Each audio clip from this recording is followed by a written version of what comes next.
Sean, welcome to the podcast. It is so terrific to have you here. Thank you. It is terrific to be had. I knew when we asked you to come to do holiday story time with us, which will actually be going out in the podcast feed next week, that we needed to have you for an interview because we love having narrators on, and you're somebody whose origin story we have not gotten yet. Ooh, it's like I'm a secret superhero. Should I involve radioactive spiders, perhaps some kind of toxic goop?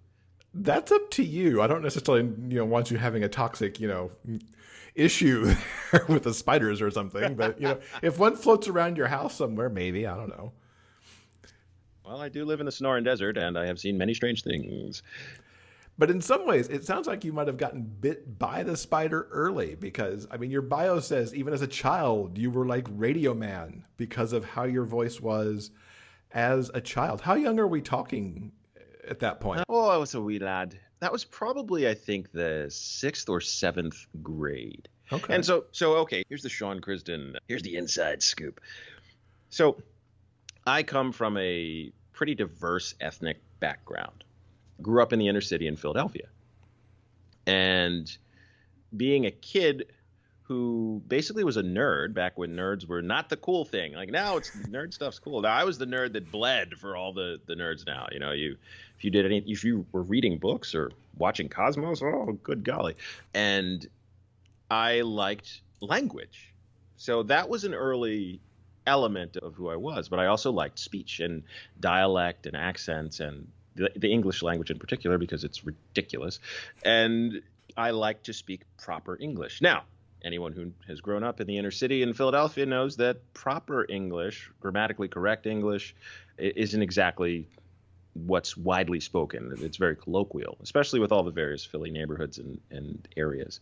So I was constantly teased for the way that I spoke. And coming from such a diverse background, I wasn't white enough for the white kids, wasn't black enough for the black kids. So I just stuck in the middle with me. So very introverted, weirdo kid. But my voice, I discovered, was this outlet. It was an instrument for me. And I was the kid who the teacher would say, well, who would like to read this chapter from the book? I loved reading the books. So I would get up and read, and they say, oh, you sound like you could have a career in radio. What a great voice. It's so rich and sonorous. So that was, I guess, the early start of that. I guess that's how it started. So that was kind of an identity for me. Did that follow into you wanting to do something with your voice as looking into your career, even at that age? No. It actually absolutely did not. My entire intention was I wanted to be a creative. I had this creative juice. I call it the creative well from which I draw from. And I went to school for art education. I thought I was going to be an art teacher, and I did illustration, and I thought that was going to be the thing to do. Little did I know. But it was the kind of thing where I didn't want to at all. I'm a musician, and I do all these other creative things, and I apparently sing. Your bio says that, so I must take it to be true that you do. Lies! You've subscribed to the lies, sir. But so all of those things they sort of coalesce in me as just I'm looking for a creative outlet. I did corporate middle management of sorts for almost 10 years, and my soul slowly withered. And I had to seek a way to basically revitalize and reinvent myself so that I wouldn't perish. It was something that I needed to do. So the path of least resistance, after I'd played in a band for almost 10 years, when the band dissolved, I said, I have all this recording equipment, and what am I going to do? And I had done a few commercials and some on-camera acting. And for me, because I'm lazy, in the sense that I don't like to expend additional energy to do things, so I always look for the path of least resistance. I said, well, when I was on set doing, I think I was on The Last Airbender was the movie, and I was on set for 30 days, and most of that time was spent eating delicious food and talking to all the other talent. And I'm not a big ego guy, and well, I've done this, and I blah, blah, blah. I'm an introvert, and it's yeah, I certainly picked the wrong career, right? And I ended up talking to people who said, well, you have such a great voice and you should do voice acting. And I had done one voice acting gig when I was in the band and realized I was probably in the wrong career. And that sort of stuck with me. So then I dipped my little toe in the water and discovered I loved it, which is funny, too, because the first gig I did as a voice talent, and I was trying to learn everything I can. I have the type of personality, and my brain is wired where if I get an interest in something, then it's no holds barred. I have to learn everything about it. And I was trying to get as much coaching and learning and talking to as many peers and mentors as I could find.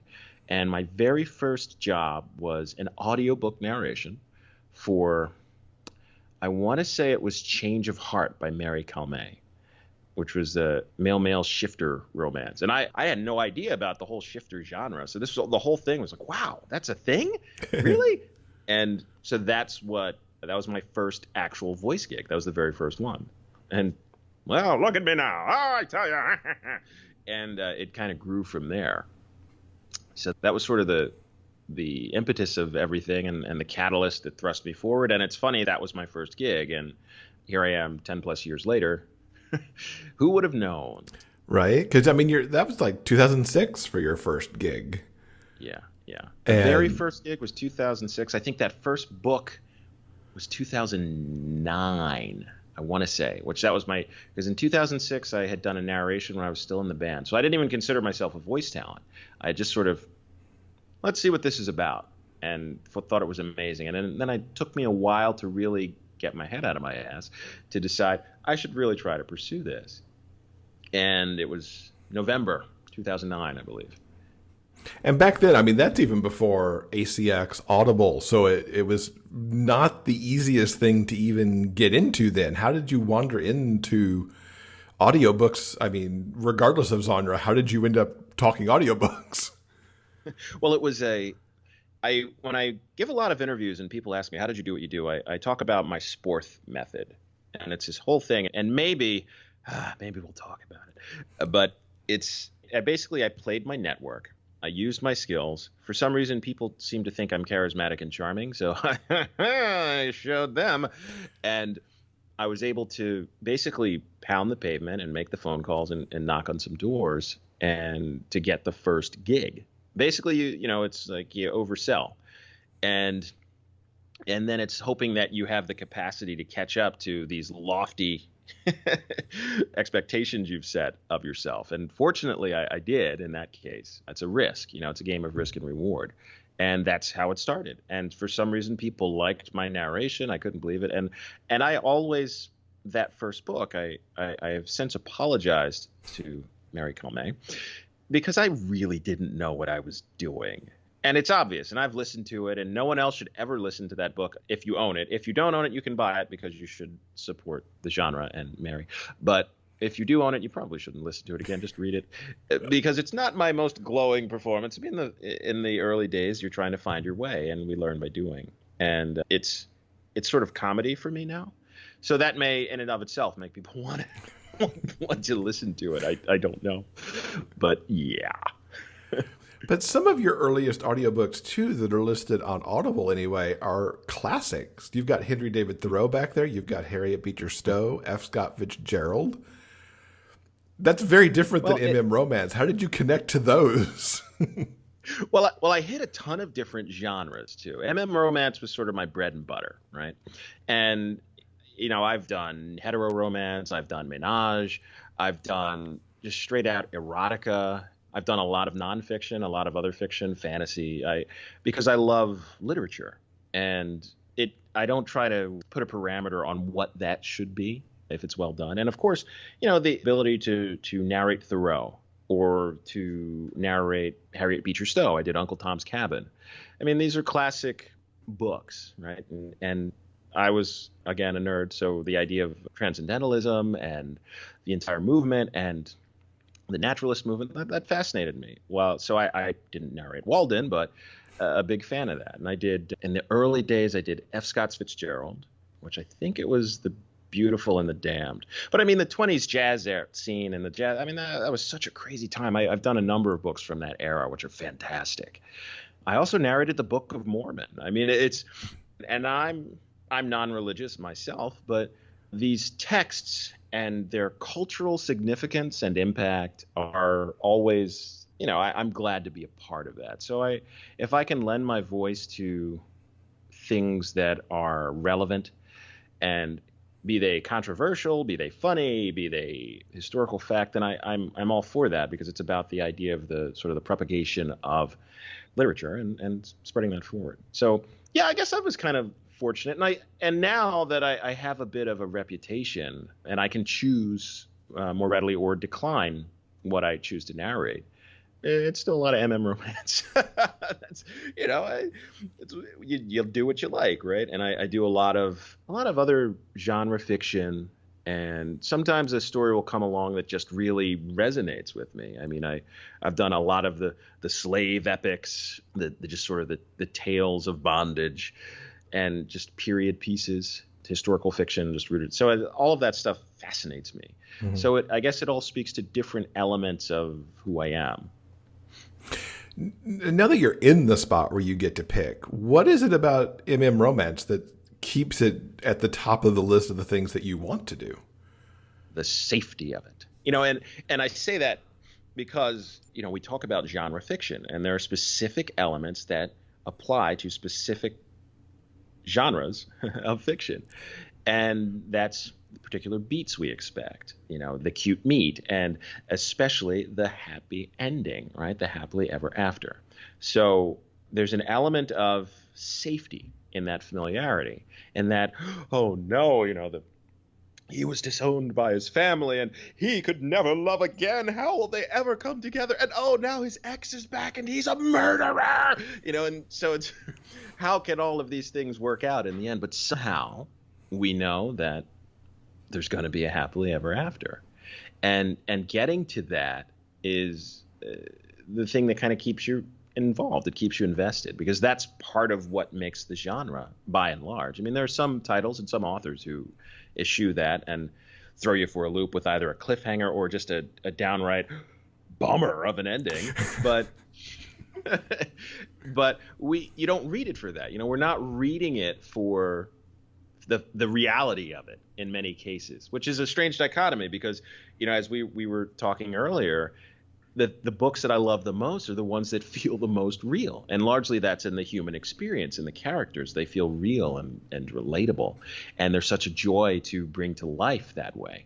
But it better work out in the end, right? So there's enough, we deal with enough tragedy and drama and trauma in our actual lives that it's nice to know that here it is juxtaposed in this other world. And it's almost, I consider it fantasy romance. Mm-hmm. Not in the fact that the romance itself is a fantasy, but that we know that at the end, the sun will rise, they'll hold hands, get married, everything will be great, the ex will be carted off to jail. Yes, he can love again. Oh, here's a new family for you of people who love and understand you and accept you for who you are. So all of these wonderful themes are fantastic, and we know we're going to get them.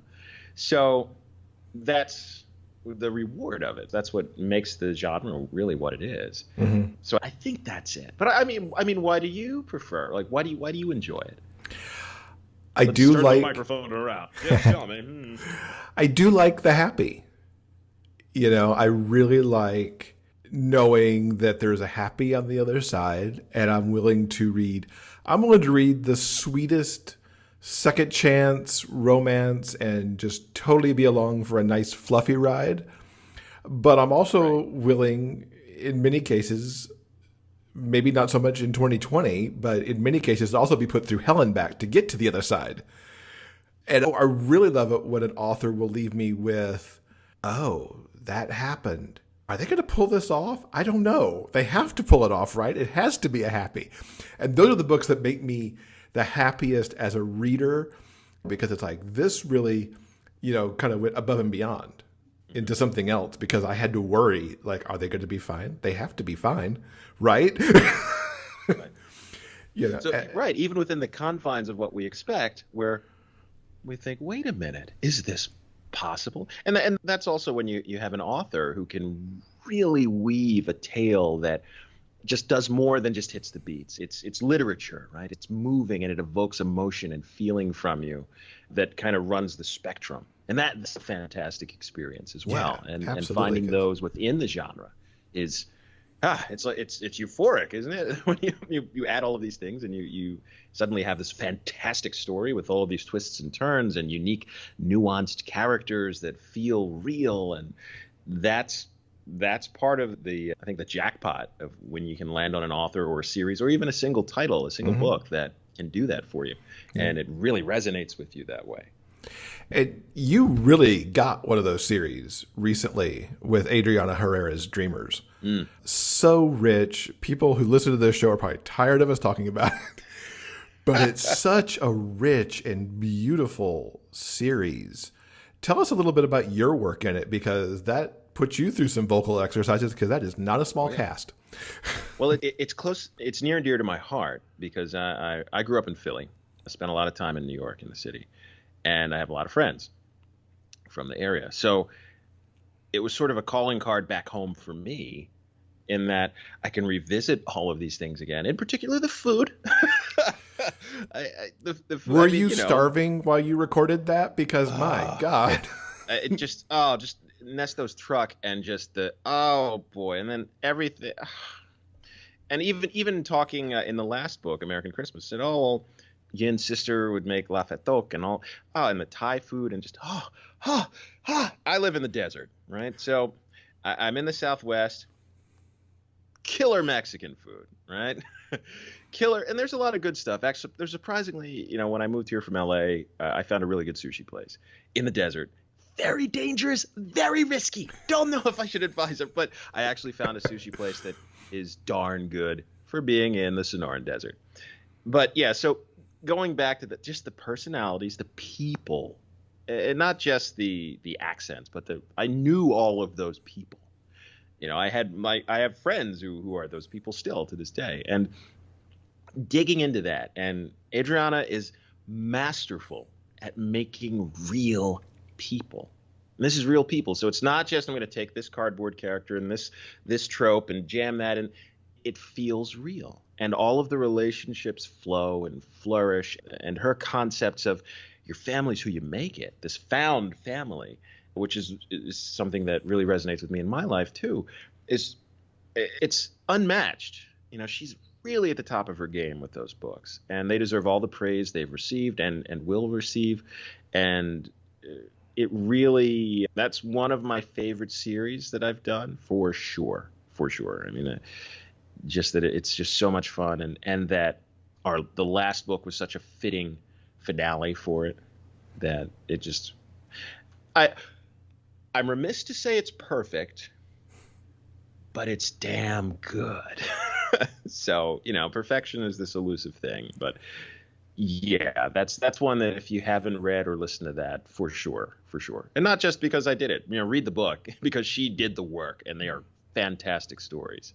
What's your prep for something like that? And did you know when you started that it was going to be the series that it was, and you could kind of prep knowing that you were going to visit Patrice over and over and over again, and visit Juan Pablo over and over and over again to kind of, set the stage for yourself? It's a great question, because for these books in particular, I quickly learned that my prep involved eating. Right, I had to eat a lot so that by the time I got to the book, I could. So I had to edit out a lot of stomach rumbles and grumbles and salivation. Well, my process is I have a prepper who prepares my books. So I typically do 4 to 6 books a month. So in order to be more efficient, I hire a prepper who will read the book and essentially create a Cliff's Notes version of the book for me. When I know a book is good, the benchmark is that I go through and read the whole book in its entirety because I want to, as opposed to just accessing the notes, which is character breakdowns, summaries, chapter by chapter, etc. That's a secret. Don't tell anyone that Sean Crisden does that. Oh, boy. So you mean when he reads the book, it's like a cold read every time? Yeah. So that's part of the prep. But it's also, when you have a book that has such rich characters, it's really digging into understanding the characters as best I can, and how as best I can interpret them from the narrative as the author has portrayed them. So I keep really detailed notes as well, and audio files of the characters, just so I can understand how I handled them, to strive for a level of consistency within the characters. But like her books were easy because I knew those people. They were all friends of mine, almost quite literally. So that's easy. The difficult things are when maybe you have a fantasy book and there's elements of, here's Zip Thorpe Kaflorklack, and you're trying to keep track of those things. But prep for her books was pretty easy, and most of our characters are really consistent throughout the books. And as everyone's introduced, we get clear descriptions of who they are and what they're about in the narrative. So that makes my job as the narrator easier. It takes a little bit of the fun out of it, in the sense that when you're hired as a narrator, you're hired for your skill in interpreting the text and what you bring to the performance to present it to a listener. So it's much like if you hire a particular actor to act in your film, you go in with an expectation of what they do. You kind of, okay, we know what they do. We saw the audition, or we saw their 17 other films, or what have you. And you hire them because not just of their box office draw, maybe, but what the skill that they'll bring to the film. So one of the fun things as a narrator is donning the mantle of storyteller and being able to weave the story through your lens and your perspective and then present it again so it's fresh and new. I have a lot of authors say, I never would have imagined that this story would have sounded like this, because they intimately know it in a way that none of us can. But then to suddenly see it in this strange sort of disfigured version that comes out of a narrator's mouth, and then if they enjoy that as well, that's something. So I guess to answer the question is, my prep draws from life experience and my unique perspective on things. Sometimes I'll poke an author and say, hey, help me understand this, if I really can't wrap my head around it. But by and large, that's what it is. It's basically you getting to listen to me experience that story. So it's kind of an interesting way to put it. You basically pull up a theater seat in my head, and there you go. Do you have particular types of stories or characters that are kind of your favorites to dig into? Well, I love the quirky ones because I identify with those. So if we have a character who is sort of an outcast, but not because, they don't sell drugs to penguins or something, they're just strange. Eccentric is what I've often heard. And I identify with those types of characters because they resonate with me and who I am. I also like characters who are severely disadvantaged. Again, it resonates with me. Not that I'm severely disadvantaged in my life, but the challenges that we face to gain acceptance, to gain sameness, to gain parity in the grander stage. So characters that struggle with those things really hit home for me because of my own personal experiences.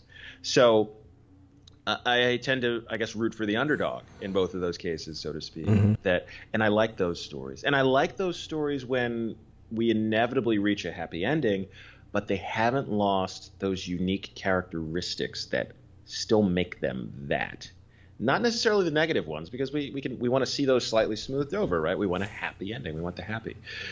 But those personality traits, those quirks, the ideas, possibly the passions or the interpretations of things that make them uniquely individual.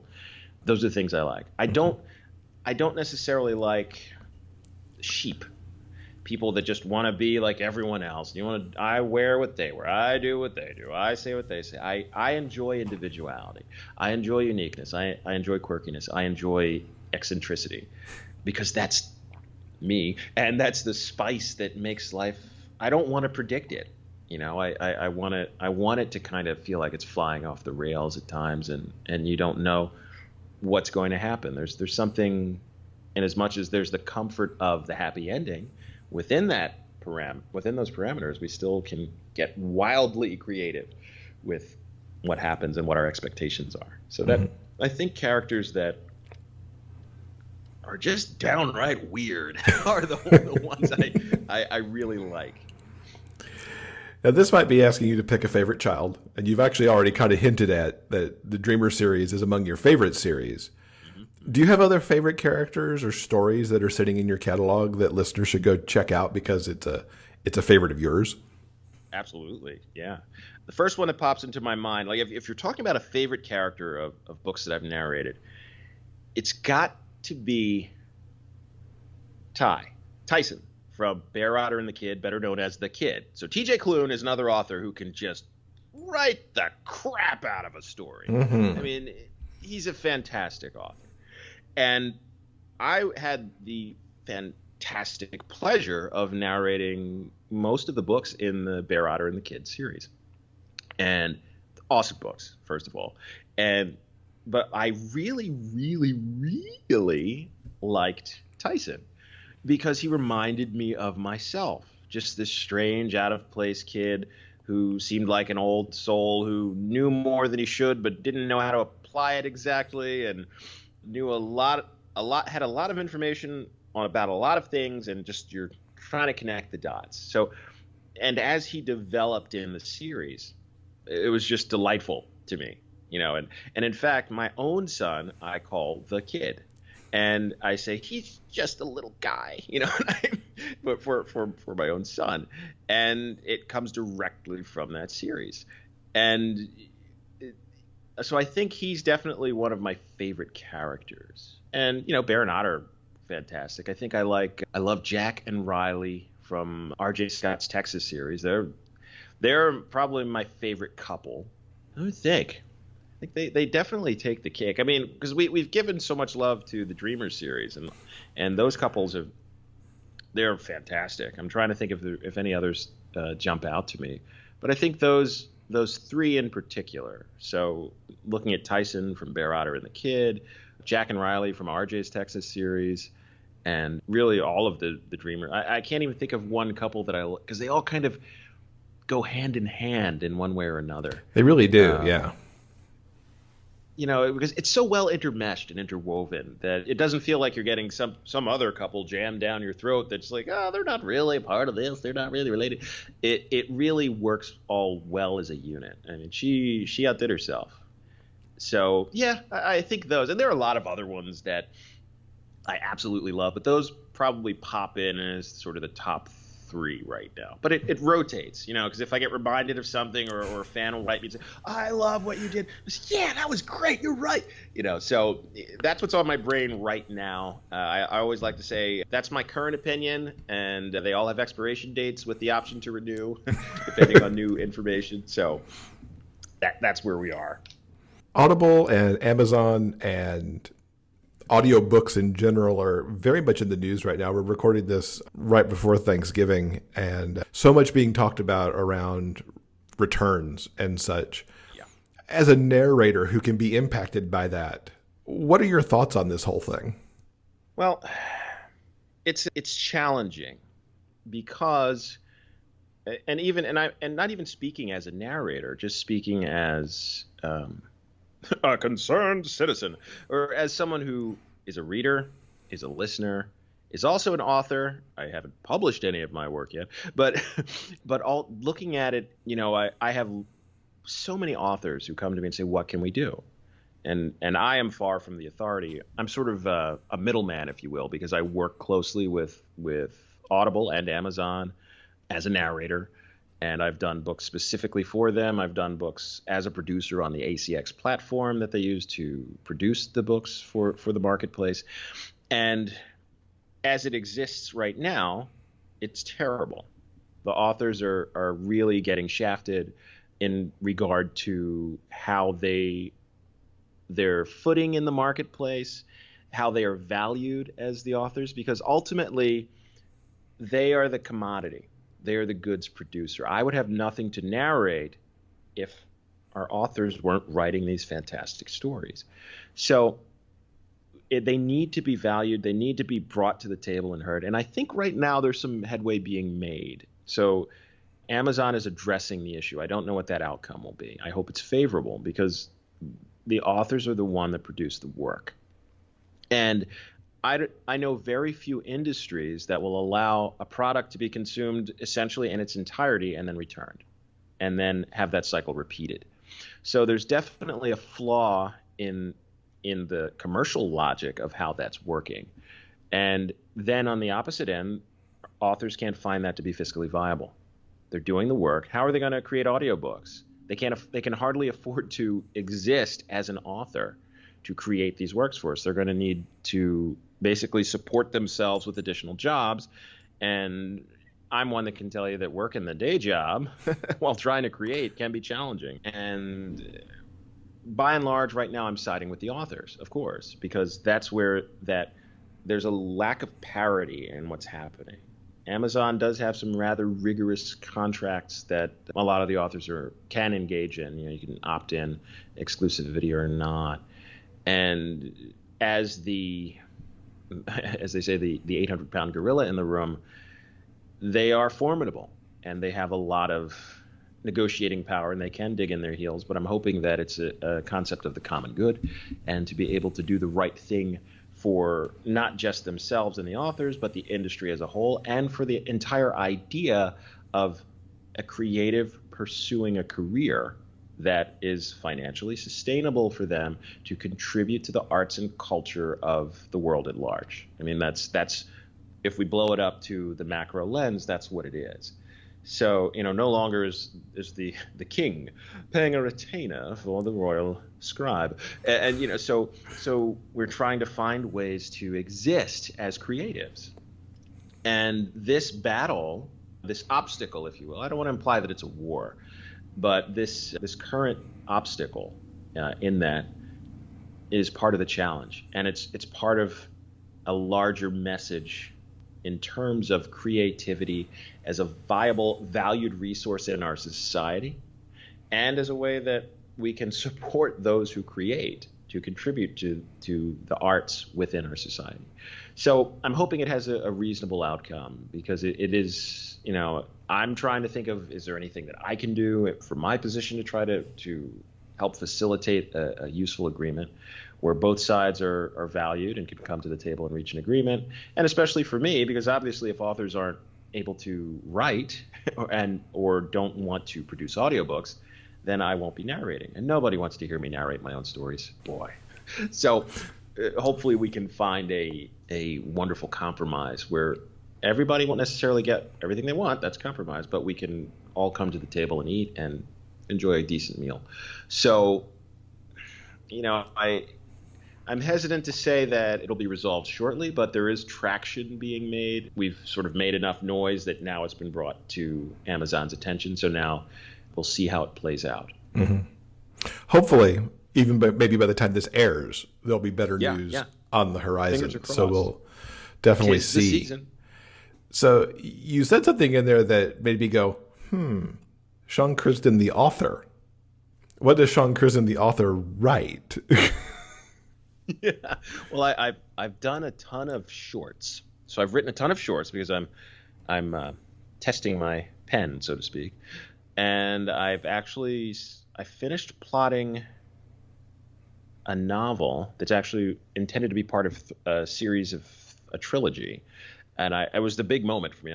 I successfully, and it makes sense, and I think this is good. So at some point I'll begin that that elusive first draft. But I'm very busy with my voice work and all of my other creative pursuits. I want to make music. I'm a visual artist.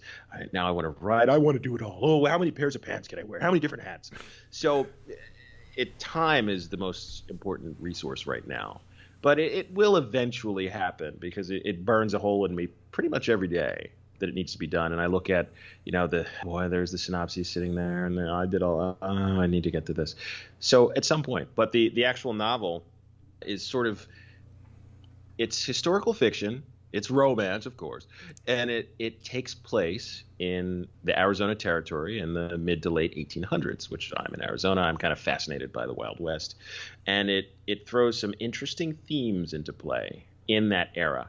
And it's quirky, surprise, and kind of humorous and not exactly traditional in terms of the genre.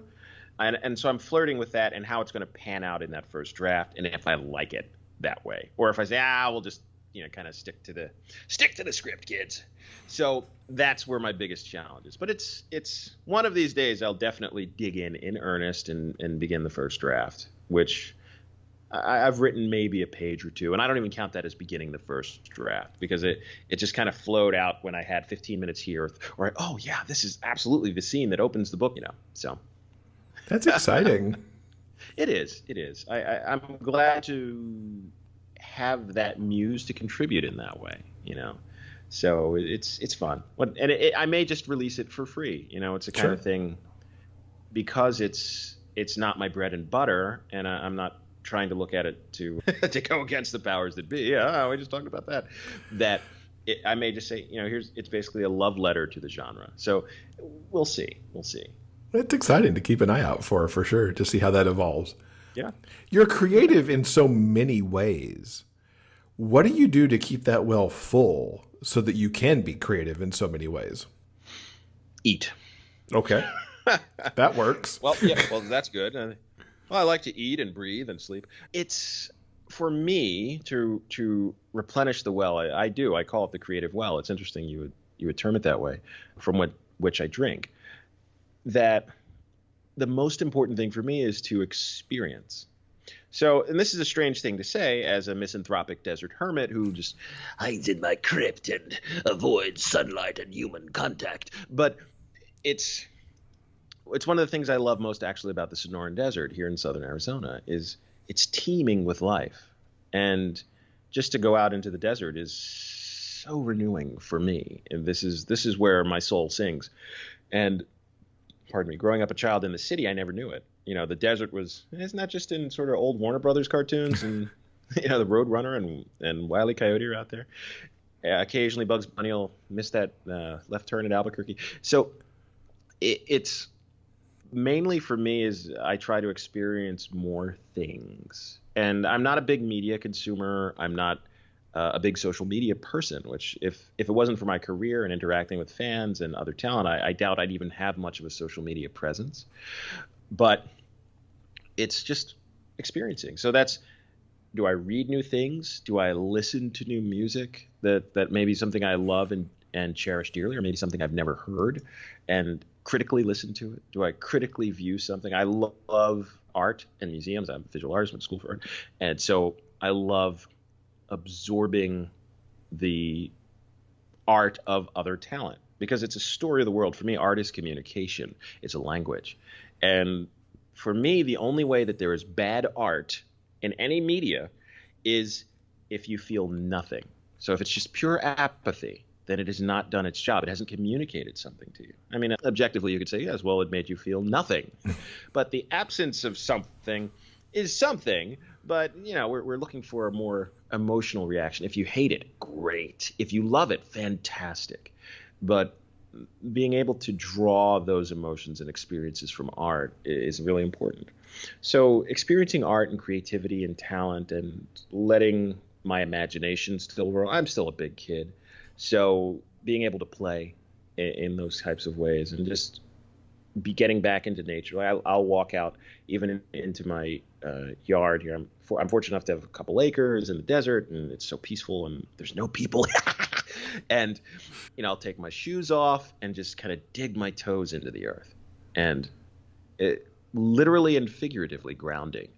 And these things heal my soul and replenish that well, because it's so easy to be just crushed under the oppressive weight of life, especially in 2020. Good golly, this has been quite a year. Mm-hmm. So it's nice to be able to kind of set a benchmark again and reattune to the true values and have gratitude for the things that we do have, and who you are and where you are and the relationships you may have, and to just be mindful and present now. So those things help me to sort of hit that reset button and fill the well back up a little bit, and then find new experiences from which to drink, and then kind of regurgitate them out my mouth if I'm narrating, or apparently as I'm dancing around writing these stories or the songs I want to do. And, so I think does that answer it? Or it did I does. ramble enough? Yeah. I liked it a lot. Now I kind of want to come visit the desert someday. Open invitation. What can you tell us about releases you've got coming up? It can be a little tricky, Well, I know, with Audible releases, which is a whole other problem, but I never know what's coming out until I might happen to see or somebody say, hey, this is out, because I like to try to promote everything, and I'm kind of my social media version, but it's just getting thick. But I know Cupcakes and Christmas by R.J. Scott will be, it might actually may be available right now. It's a Christmas holiday story. I think she's selling it in her store as part of the entire debacle of everything going. She's trying that. Cute little novella, and it's very sweet, if you forgive the pun. And I think there's option number 3 from Samantha Cole, which is a Ménage title, which is pretty cool. It was pretty good. I've done a couple for her, and most of them are the Ménage books.